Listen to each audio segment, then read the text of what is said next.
بسم اللہ الرحمن الرحیم، السلام علیکم۔ امید ہے آپ سب لوگ خیر خیریت سے ہوں گے۔ اگر آپ نے ابھی تک اس چینل کو سبسکرائب نہیں کیا ہے تو پلیز آپ چینل کو سبسکرائب کریں اور بیل آئیکن کو پریس کرنا نہ بھولیے گا۔ اور اگر آپ کو یہ ویڈیو پسند آئے تو اس ویڈیو کو زیادہ سے زیادہ شیئر کریں، لائک کریں۔ مزید اپنا فیڈ بیک دینے کے لیے اس ویڈیو کے نیچے کمنٹ ضرور کیجیے گا تاکہ جن ٹاپکس اور ایشوز کے بارے میں آپ جاننا چاہتے ہیں ہم اس کے اوپر ویڈیوز بنائیں۔ مجھے یاد ہے کہ نواز شریف کو فارغ کرنے سے تقریباً 1.5 سال پہلے ایک خبر آتی ہے کہ جی میاں نواز شریف کی حکومت کا خاتمہ ہوگا اور انہیں عدالت فارغ کرے گی۔ میں سوچ میں پڑ گیا کہ یہ کیسے ہو سکتا ہے۔ بڑی کڑیاں ملانے کی کوشش کی، عدلیہ اور حکومت کے تعلقات کا جائزہ لیا اور بہت سوچ بچار کے بعد میں اس نتیجے پہ پہنچا کہ بے پر کی اڑائی جا رہی ہے، ایسا تو ہو ہی نہیں سکتا۔ میاں نواز شریف کے بڑے اچھے تعلقات ہیں اور عدلیہ کے ساتھ معاملہ صحیح چل رہے ہیں اور ایسا نہیں ہو سکتا۔ اس کے بعد الیکشن سے 3 ماہ پہلے خبر آئی کہ نون لیگ وفاق تو کیا پنجاب میں بھی حکومت نہیں بنا پائے گی۔ میں نے پھر حساب لگایا کہ یار یہ کیسے ہو سکتا ہے، اتنا سٹرونگ میاں شہباز شریف اور ایک ایم پی اس کے ہاتھ میں، ہر چیز ان کے کنٹرول میں ہے، پنجاب ان کا گڑھ ہے، لاہور بھی ان کا گڑھ ہے، تو یہ کیسے ہو پائے گا۔ اور میں اس نتیجے پہ پہنچا کہ چلو یار وفاق کے اندر تو شاید عمران خان 100-125 سیٹیں لے کے کوئی گزارا کر جائے اور اپنی سیٹ بنا لے، لیکن صوبے میں بہت مشکل ہے۔ پھر الیکشن سے پہلے خبر آئی کہ نواز شریف اور زرداری سمیت تمام لوگ اندر جائیں گے اور کوئی سوچ بھی نہیں سکتا تھا اس وقت کہ وقت کا وزیر اعظم کو کوئی ہاتھ ڈالے گا میاں نواز شریف کو، اور پنجاب کی پوری مشینری ان کے کنٹرول میں، پوری بیوروکریسی ان کی غلام، وہ کیسے جناب وہ اندر جائے گا جناب جی۔ مگر آپ سب نے دیکھ لیا کہ وہی نہیں اندر گئے بلکہ ان کی صاحبزادی جو ہے نا تمام حواریوں سمیت جو ہے نا وہ اندر ہے۔ اب 5 ماہ پہلے خبر آنا شروع ہوتی ہیں جناب کہ حکومت کے لیے جناب اکتوبر کا مہینہ بہت مشکل گزرے گا اور عمران خان کی حکومت کا خاتمہ ہو سکتا ہے۔ شاہ محمود قریشی قومی حکومت بنا سکتے ہیں اور وزیر اعظم ان کو بنا دیا جائے گا، لیکن عمران خان نہیں ہوں گے۔ اب آپ یہ دیکھیں کہ سپٹمبر کے مہینے تک ہر چیز سموتھ جا رہی ہے، سب کچھ صحیح ہو رہا ہے، لیکن 1 اکتوبر آتی ہے تو ہلچل شروع ہو جاتی ہے۔ الیکشن کمیشن کو جو ہے نا فارن فنڈنگ کیس 18 ماہ بعد یاد آتا ہے اور وہ جناب اٹھا کے جو ہے نا اس کا فیصلہ اکتوبر کے مہینے میں سیٹ کر دیتے ہیں، اور مولانا فضل الرحمان تمام تر زمینی حالات کے خلاف جاتے ہیں اور آزادی مارچ کا اعلان کر دیتے ہیں۔ اب سوچنے کی بات ہے کہ کیا دھرنا کسی سازش کا ساخشانہ تو نہیں؟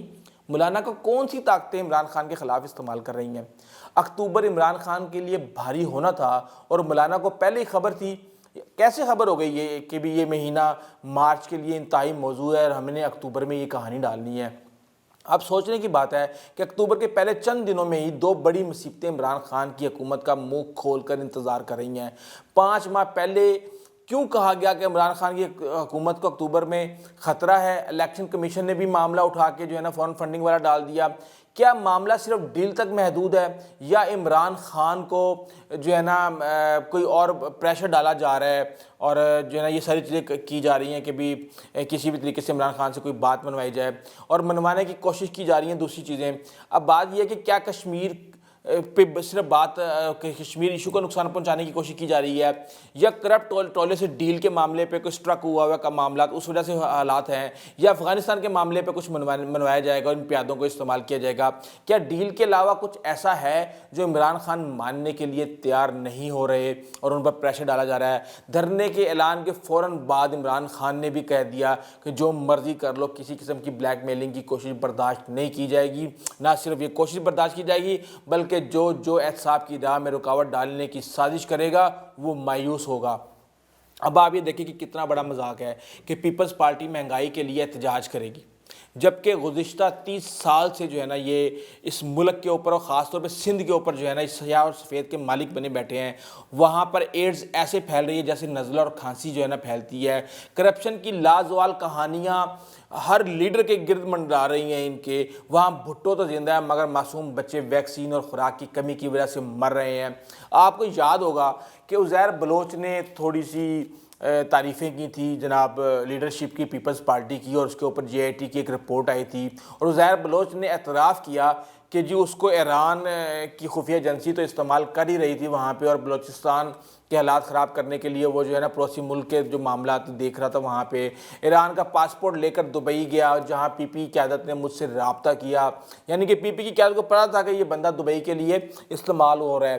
اس کے علاوہ دبئی پولیس نے پکڑا تو ایران نے کسٹڈی لینے کے لیے بہت زور لگایا، عزیر بلوچ آگے جا کے کہتا ہے کہ بلال شیخ اور خالد شہنشاہ کو پیپلز پارٹی کی قیادت نے مجھ سے قتل کروایا. خالد شہنشاہ کو معلوم تھا کہ اسے قتل کر دیا جائے گا, انہوں نے اسی لیے باہر نکلنا بند کر دیا تھا, مگر اسے زبردستی بلاول ہاؤس سے باہر بھیجا گیا اور قتل کروا دیا گیا. پی پی کی قیادت نے رحمان ڈکیت کو ایران سے بلا کے پولیس کے حوالے کیا, اور اس کے بعد پھر آپ کو پتہ ہے کہ رحمان ڈکیت کا کیا شروع ہوا. عزیر بلوچ اس کے بعد مزید کہتا ہے کہ جی فریال تالپور, ذوالفقار مرزا, نبیل قبول, شاہ جہان بلوچ اور شرمیلا فاروقی جو ہے نا وہ میرے ساتھ رابطے میں تھے. لیاری کے پولیس والے میری مرضی کے بغیر تعینات نہیں ہوتے تھے. ارشد پپو کو پولیس نے پکڑ کے میرے حوالے کیا اور پھر میں نے اس کا جو اشر کیا وہ ساری دنیا نے دیکھا. عزیر بلوچ نے کہا جی کہ پیپلز پارٹی کی قیادت کے احکامات پر میں نے 14 شوگر ملوں کے اوپر قبضہ کیا.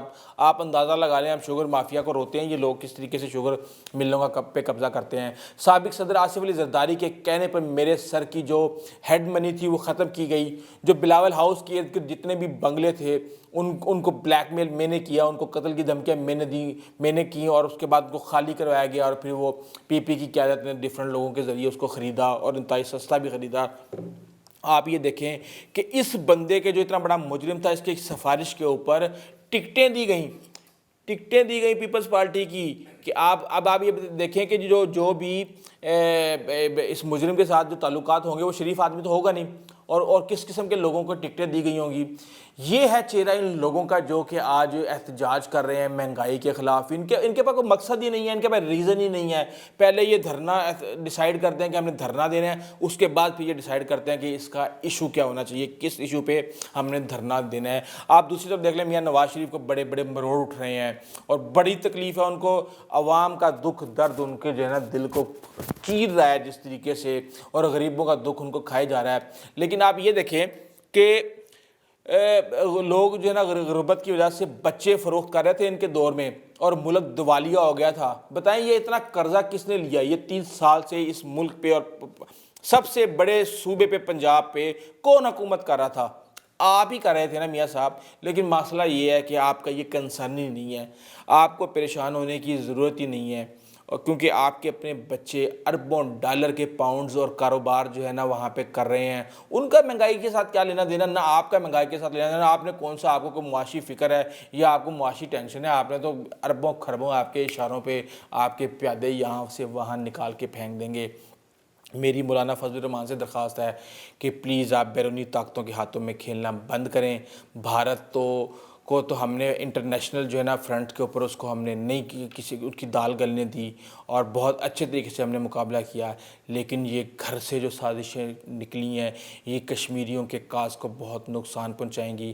آپ یہ دیکھیں کہ 27 اکتوبر جو ہے وہ کشمیریوں کے ساتھ یوم یکجہتی کا دن ہے اور ایز اے بلیک ڈے منایا جا رہا ہے, اور اس دن بے تحاشا ریلیاں نکلیں گی, لوگ نکلیں گے کشمیریوں کے ساتھ اظہار یکجہتی کے لیے, اور یہ حکومت کو مجبور کریں گے کہ ان کے ورکروں کے چکر میں وہ عام شہریوں کو بھی گھر سے نہ نکلنے دیں, ریلیاں نہ نکلنے دیں, اور اس طریقے سے یہ کس ڈسٹارٹ کرنا چاہتی ہیں کشمیر کاز کو, کشمیر کی ریلیوں کو, اور انٹرنیشنل لیول پہ ان کو نقصان پہنچانا چاہتے ہیں.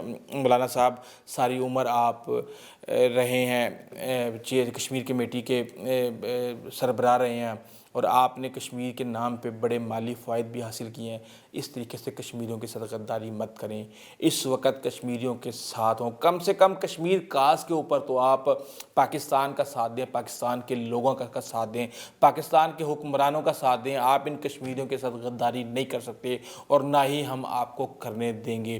اگر آپ کو یہ ویڈیو اچھی لگی ہے تو پلیز آپ اس چینل کو سبسکرائب کریں, بیل آئیکن کو پریس کرنا نہ بھولے گا, اور اگر آپ کو ویڈیو پسند آئی ہے تو اس پہ کمنٹ ضرور کیجیے گا اور اپنا فیڈ بیک ضرور دیجیے گا. انٹل دا نیکسٹ ٹائم, اللہ حافظ.